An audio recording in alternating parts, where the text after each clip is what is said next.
second place, if I'm honest. You? Yeah, I think I'd be, if there was a 3 places on the exchange market with the dueling Safety Get first, to Martin. B2. Safety first. It's a real quandary, isn't it? Okay, so it should be fascinating one way or another, and it's redemption or otherwise for that horse there, Hurricane Lane, in the first time. Cheek pieces heading forward to make the line for the Jockey Club Stakes. Let's join Stuart. Set, clear from the front. They're off. The 5 runners break from the stalls for the Group 2 Jockey Club Stakes. Winners between them are 28 of their 93 racecourse appearances and more than £3 million in win and place prize money. Global Storm with a white cap and outbox beige jacket push the pace along as they head into their only turn. They're tracked by Hurricane Lane in the raw blue, and then West Wind Blows, the blue and yellow last but one, and the grey mare Jewel in My Crown, last of the 5-strong field, as they take the turn with the Roly Mars stretching before them. Now at this stage, Outbox is running a little isolated, more towards the far rail, and the other 4 heading down the centre, led by Global Storm, slipstream by Hurricane Lane, in turn tracked by West Wind Blows, and then the grey mare Jewel in My Crown. So Outbox running in isolation. They've gone through the first third or so of the contest. Right on terms down the middle, Global Storm, tracked in turn by Hurricane Lane, his stablemate, and the hounds of Will Buick.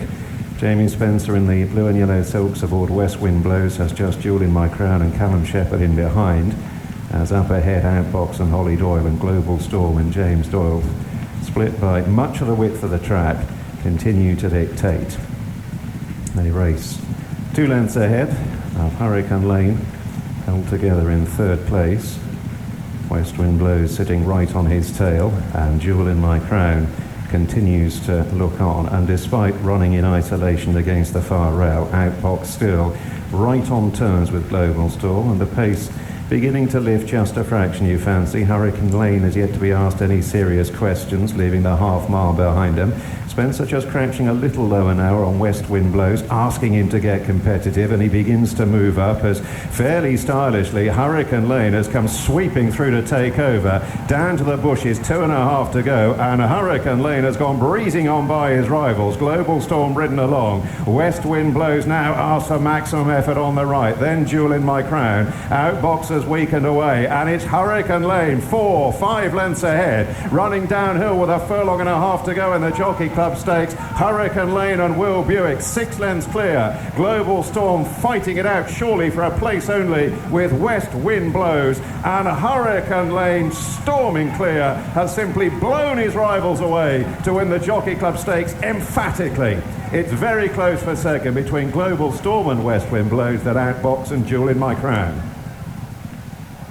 Well, I can't think why we thought there was a problem, really. Straightforward for Hurricane Lane. Went to the Jockey Club Stakes, obviously, for William Buick and Charlie Appleby, and did so pretty straightforwardly. His first-time cheek piece is clearly helping, and he has just brushed aside his rivals. It's close for second between his stable companion Global Storm and West Wind Blows.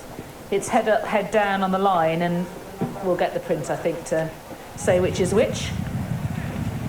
And the other 2, Outbox and Jewel in My Crown, were outclassed, as the market suggested that they would be. Well, he's a triple Group 1 winner, and he's now added this Group 2 to his haul, and it's nothing like what he did last time.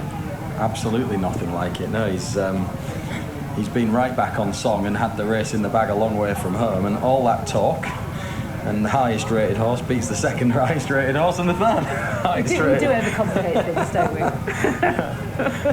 We can try to make it interesting, people. But it was a good performance, wasn't it? And he's absolutely back on it today. The headgear's worked. I think I actually think the ground has suited him better than Newbury. You could be right. I know he won on very testing ground on his debut, didn't he? But he'd never actually gone back on it since then, and he possibly didn't